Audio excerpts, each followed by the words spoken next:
immobilier simplifié.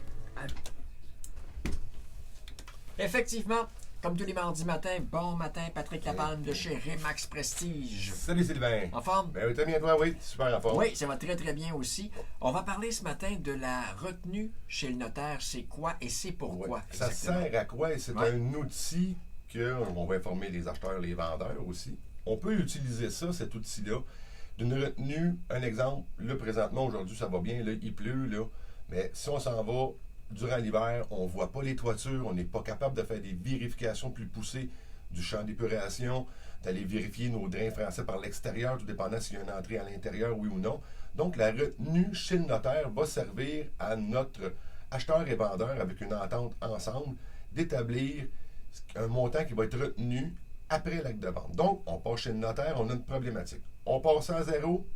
Revêtement de toit, c'est un qui est très connu, ou le démarrage de la piscine creusée, piscine hors terre, peu importe lesquelles. Donc, on regarde notre déclaration du vendeur. Notre revêtement de toiture date d'environ 15-16 ans.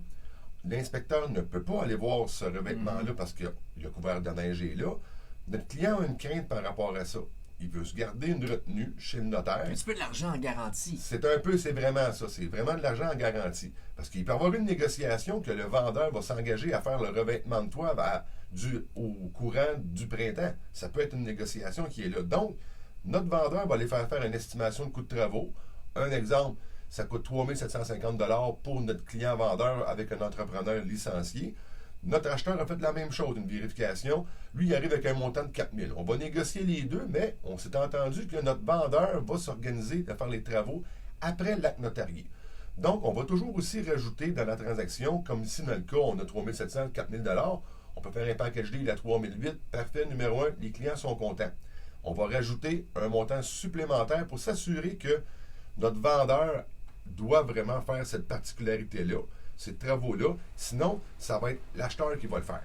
Donc, on va négocier le tout dans la promesse d'achat. On va dire qu'à telle date, le revêtement de toit devrait être complété par la part du vendeur. Sinon, le montant sera remis à l'entrepreneur pour faire les travaux X, Y, Z et un montant supplémentaire aussi va être remis.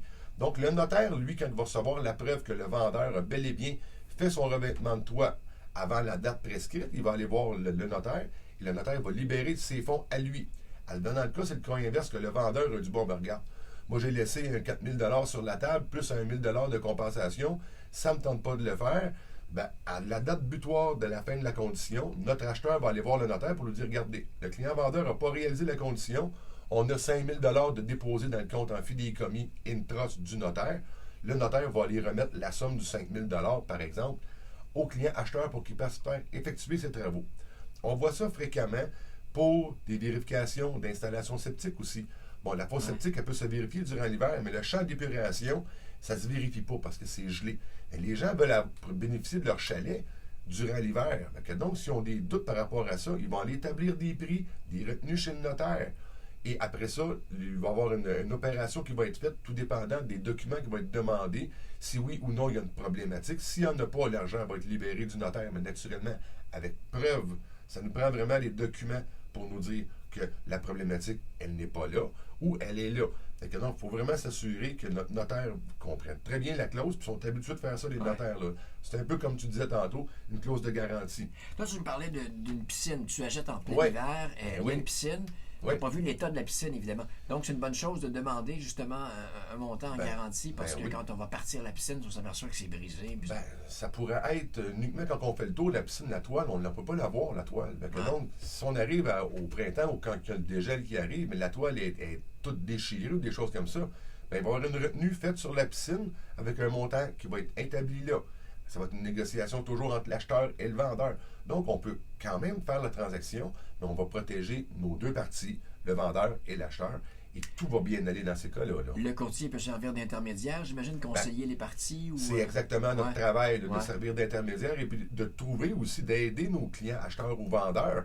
Bon, ça va nous prendre des estimations de coûts. Est-ce qu'on va appeler tel entrepreneur pour savoir, bon, une piscine hors terre, ça veut valoir environ un montant X. Bien, si c'est la piscine complète qui est brisée, on va garder une retenue de l'ensemble du montant total, mais avec une compensation, vu que le client doit devoir faire ces choses-là. Il faut toujours y aller avec nos délais, nos compensations et le coût réel des travaux et naturellement toujours prendre des estimations de coûts de travaux avec un entrepreneur licencié.